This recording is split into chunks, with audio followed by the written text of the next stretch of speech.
Welcome back to What Arty Noobs for General Disturbance, and this is the M53 M55. It's on the west spawn of Studzianki under the command of a fingernail clipping, and we didn't see the equipment before he started, but I'm sure he'll actually tell us in the comments.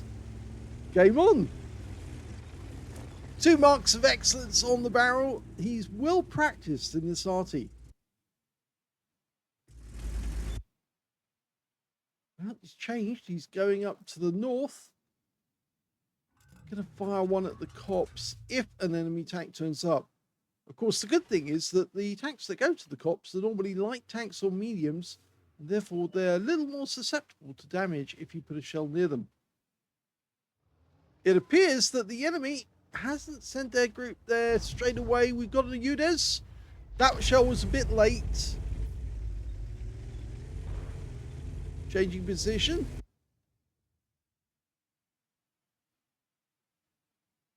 Now the standard reload for this Arty is 40.27 seconds. He's got 30.53, so he's knocked 10 seconds off the reload.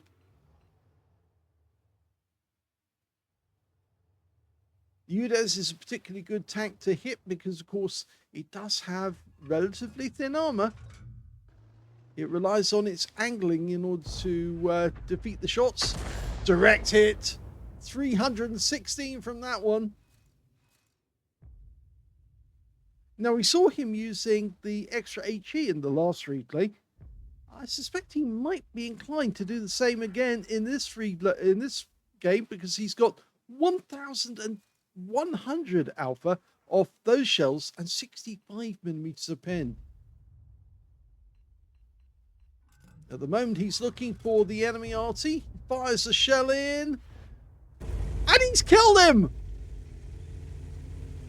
Well, one of the enemy Artys is now dead. There's 3 of them, but he just got one of them. That's the batch at 155.55.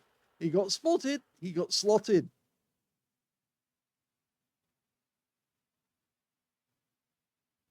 So we're 1 up on the enemy, and now our teammates are going to have less artillery fire coming at them. Just need to find out where the others are. Okay. Can we hit those guys? Yes, we can. He's going to try for the IS-4. Direct hit! 438, another good shot.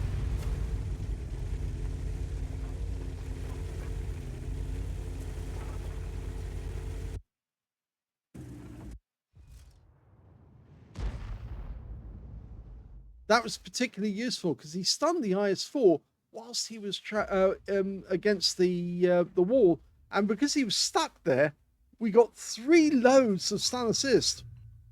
423, 417, 399. I think we might be looking at a possible ace tanker for this game. Fires another one in. No, well, we don't appear to have hit anyone there, but I think he might have located one of the other Artys.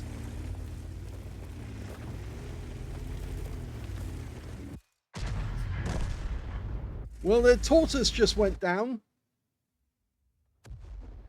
And we've got an enemy tank over here. It's an IS-7.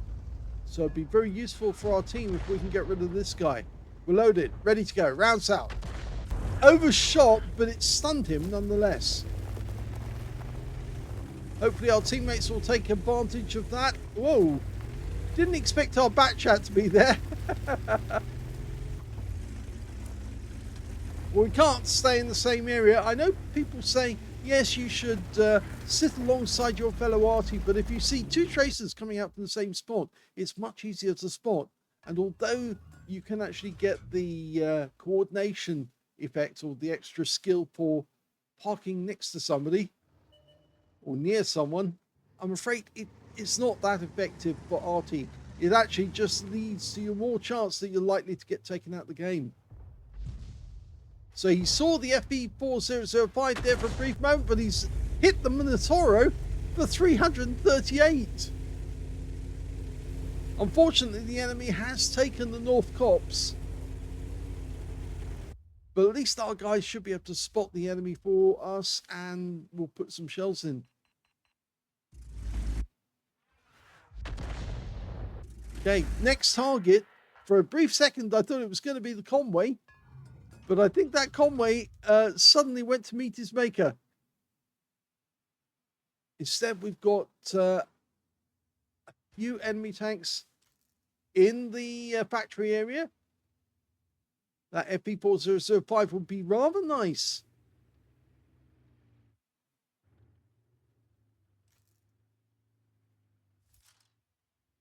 Yes, he's got the side-by-side working now because the Batchat just moved straight past him. But he's lost it. What he does have is the communications expert working. So, of course, he is getting more skill from that alone.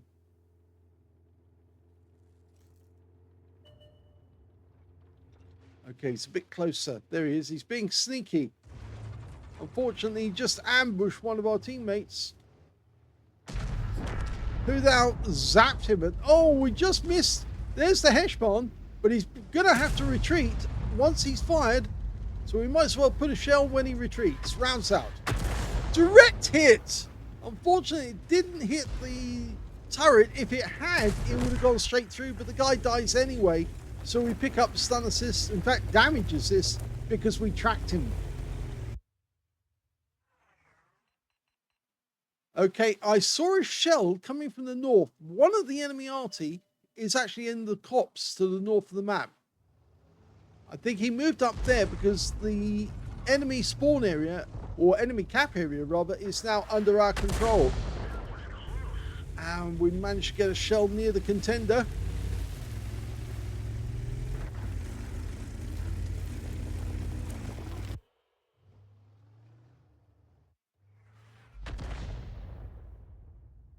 So one enemy Arty is a bit further north than we'd like him to be.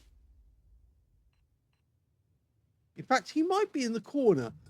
He might actually be in A0.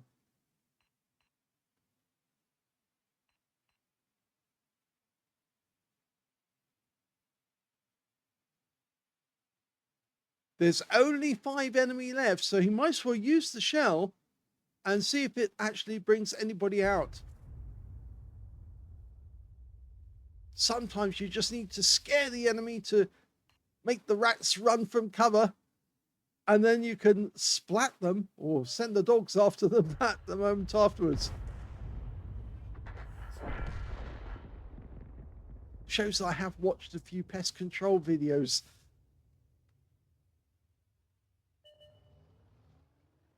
Some of the most amazing sight I ever saw was how so many farmers in America have problems with hogs, and they do anything they can to try and get rid of them, including almost Apocalypse Now, the helicopters flying over the giant herds of hogs, trying to cull them.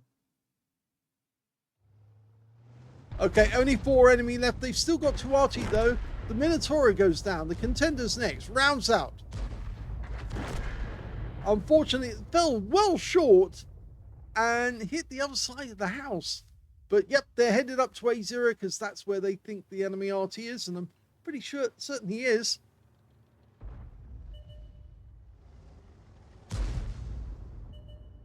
Yep, there's the other one. He is in A0. I was right. North of the railway line. And that's the end of the game. Here's the end of battle stats, and that was an ace tanker game for a fingernail clipping in the M53, M55.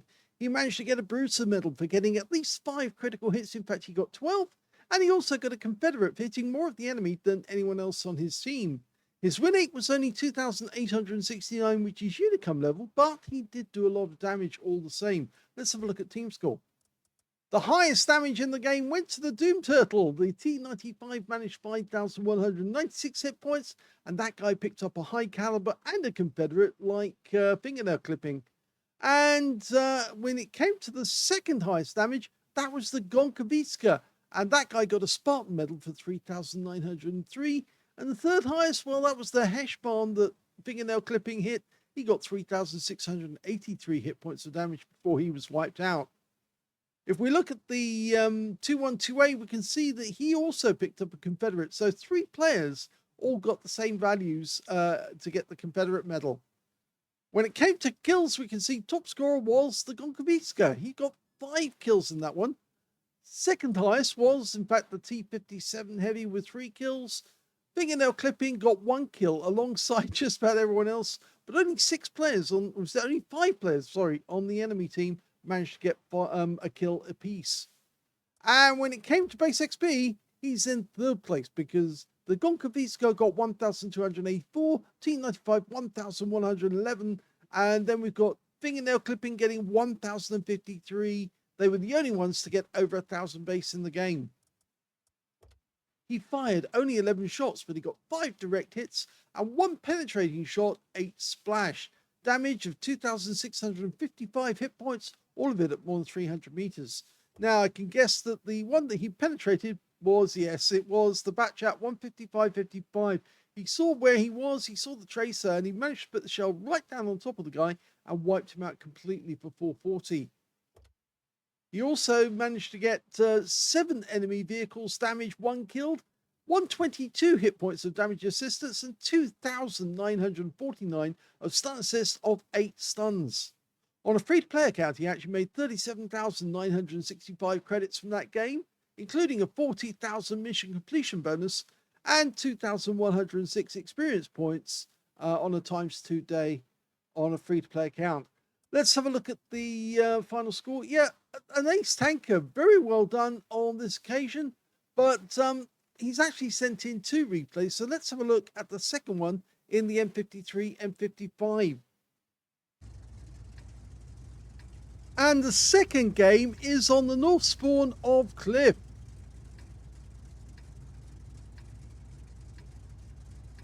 Time to roll out. Game on.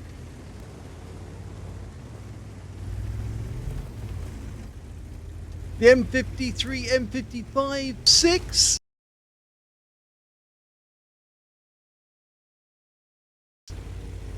Was driven by a 12-cylinder 4-cycle V-type engine. In fact, it was 810 horsepower. It was right in the front of the vehicle because, of course, it is a pattern tank in reverse. And it was bought by the United States, Belgium, Turkey, Spain, West Germany, Republic of China, Taiwan, and I believe others had it as well.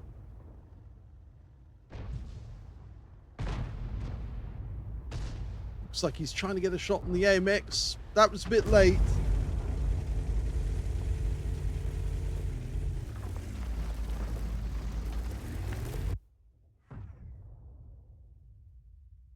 Oh, he's looking to do a bit of counter battery work.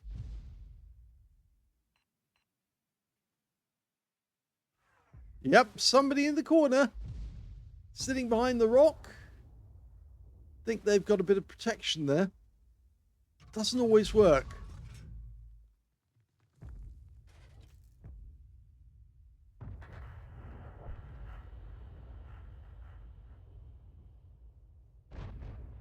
He's scrolling it across the field to try and find his next target. He's got 3 tanks up here he can actually aim at. Going for the AMX-30, rounds out. Well, he did get a bit of stun, and also the AMX-30 lost 341. So it's a good start. And he's gone back to that corner again. He's looking for that enemy Arty. Yes, fired again. Now, the enemy have got a Batchat 155-58 and an M53 M55. That might be the Batchat. We look for, yes, it is the Batchat, because he just fired a second round. So he's right up against the wall there. Yes! He worked it out. Good kill. Okay, that's going to alleviate some of the damage that the enemy RT would do to his tanks and make it easier for them to win this game. See, a lot of tank players will never see the work that the RT is doing to try and prevent them getting hit from the enemy RT. when I do kill an enemy Arty myself, especially if there's only one in the game and I manage to find and kill the enemy one, I let my teammates know that they can fight without getting any hits from the enemy. Sometimes you get a thank you or a note of appreciation. Trying to hit that air mix, unfortunately hits the lighthouse.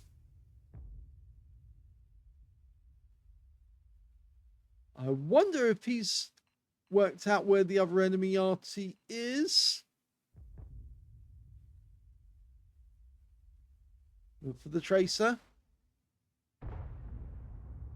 If you want, press the V key, because then it makes it all the more visible when they fire. Yes, there it is. He's behind the rock, slightly to one side. Oh, no, that's a bit too far over. He probably would have got some damage, but yeah, you can see how pressing the V key just makes the enemy Arty so much more visible. The moment they fire, you see the marker going all the way back. And of course, there's a little gap between his barrel and the smoke being fired that you see. Okay, up on top of the cliff, we've got an E100. Rounds out. Right on the engine deck. Good shot. Now he's gone back to that enemy Arty, which must be the M53, M55, because it couldn't be anyone else.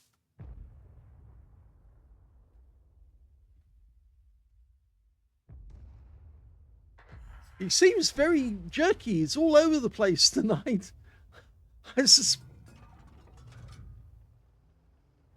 Changing his targets quite often. Oh yes, go for that Wizzy. Direct hit right in the side.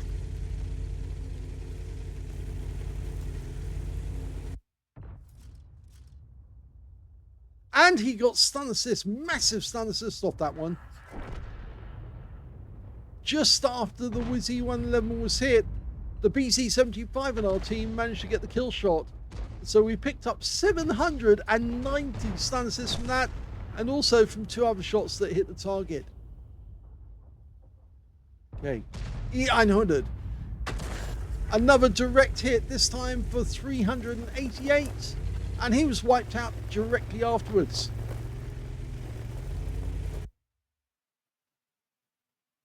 There's still that enemy Arty out there. He's looking around for any sign of where he might be.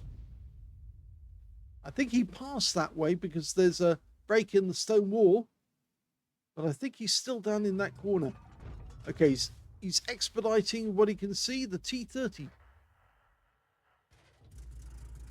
Changes his mind again. He can see another T30. Rounds out. Oh, that hit something. I think it hit on top of the hill because he had an obscured reticule. Yeah, I think that shell somewhere, it landed up there. Well, the BZ75 just derped that DBV 152 for about 800 hit points. Now, can we stun him?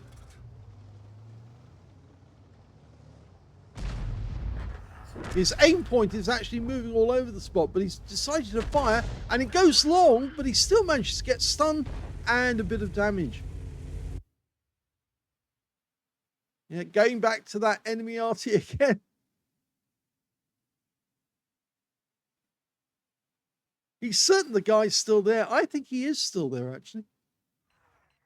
No, he's not. He's moved. He's gone to that bush. Let's see if he's still at home. Rounds out. Oh, he is. But he's gone back to the garage instead. So that's a counter battery fire medal. The T30's just been destroyed. There's only 3 enemies left. That DBV 152 up on top of the hill.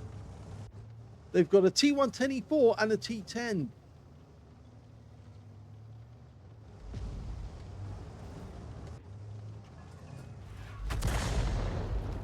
Rounds out.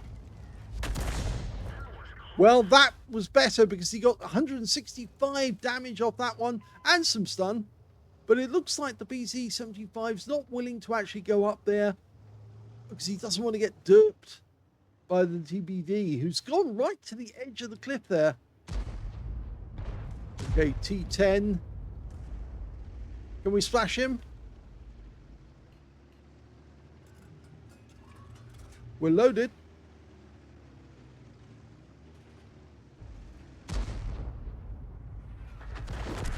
Well, that was the Object 261 firing in. We were a little late, and unfortunately, our Jagdtiger died to the E4.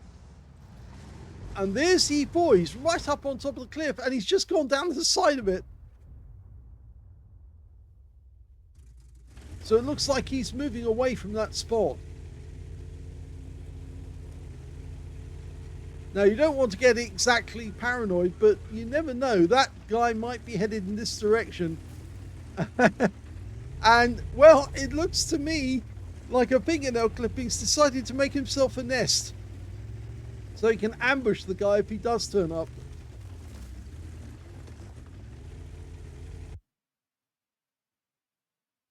We've seen in some recent games that it does actually help to have a nest so you can ambush someone. There's only one enemy remaining. It happens to be the DBV-152, but we don't know where he is. Last seen up on top of the hill, the BZ-75 was one who saw him, but oh dear, our Leopard prototype just got wiped out. So the DBV must have been able to spot him. And they're indicating they think he's right in the center of the map, right at the base of the hill, the cliff.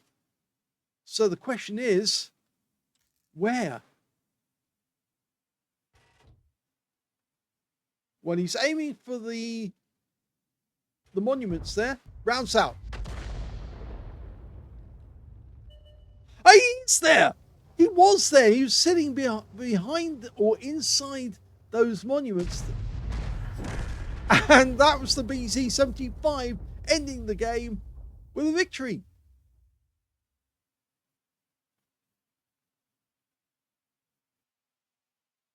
Here's the end of battle stats, and that was another ace tanker game for a fingernail clipping of Trip in the M53, M55. This time round, he got the counter battery fire medal. He took out at least 2 enemy SPGs, in fact, both enemy SPGs in this game. He also managed to get the Bruiser medal for getting at least 5 critical hits. In fact, he got 7, and his win rate was higher as well, 3,135 in this one. Let's have a look at the team score. Well, we can see the highest damage in this game actually belonged to that DBV-152, the one up on top of the hill. 5,036 hit points of damage. Second highest was the E4, managed 4,446. In fact, he managed to get one big strike on one of our teammates just before the end, just before he died. So unfortunately, his score was boosted by that shot. And the third highest, well, that turned out to be their M48 pattern. So they have all top of the top 3 players to score hit points in that game. 3,894 to the M48. When it came to fingernail clipping, we can see he only got 2,539, which means he was beaten by 4 members of the enemy team and also 2 members of his own team, which places him 7th on damage. When it came to kills, though, we can see top scorers were the Wizzy 111G FT on our team and the DBV 152 on the enemy team. Both got 3 kills. 2 kills went to the BZ-75 and to fingernail clipping and to the Sharp Future 4. And on the enemy team, their T124 also got 2 kills. And when it came to base XP, we can see top scorer was fingernail clipping with 1,047. He was the only one to get over 1,000 base, with the Sharp Future 4 getting 889 and picking up a Leather Slaves medal, and 839 going to the Wizzy 111G FT. The Object 261 in that game got a Confederate. He fired 14 rounds, got 5 direct hits, 1 penetrating shot, and 10 splash. I think the penetrating shot was one of the enemy Arty that he killed. We'll just check that to make sure. The back chat? No. In fact, it was the M53, M55. He was sitting in the bush, but he didn't move after every shot. He should have. He didn't, and that's why he paid for it. We go back to details. We can see that He earned 2,539 hit points, all of it at more than 300 meters, damaged 6 of the enemy, killed 2, and he got 1,543 hit points of stun assist off 9 stuns, and that's where he got the ace tanker. On a free player count, he actually made a loss in this game of 16,293 credits, but that's because he had to use the consumables for 20,000. He also got 55 bonds for a mission achievement and 2,094 experience points out of that one as well. So 2 ace tankers. I would say they're not one after the other because they were a couple of days apart, but they were taking place at the same time in the day, late in the evening or early in the morning, you might say. So this one was on the 11th and that one was on the 9th. So I suspect that the reason why he's actually called this one Stoned Master, and it's possibly the reason why his aim was very jerky and he was flittering all over the place, because yes, he was very high at the time, very high. Not just above the targets, but high in the literal sense. So I hope you enjoyed both those replays. If you did, please give this video a like, do subscribe to our channel, and thank you for watching.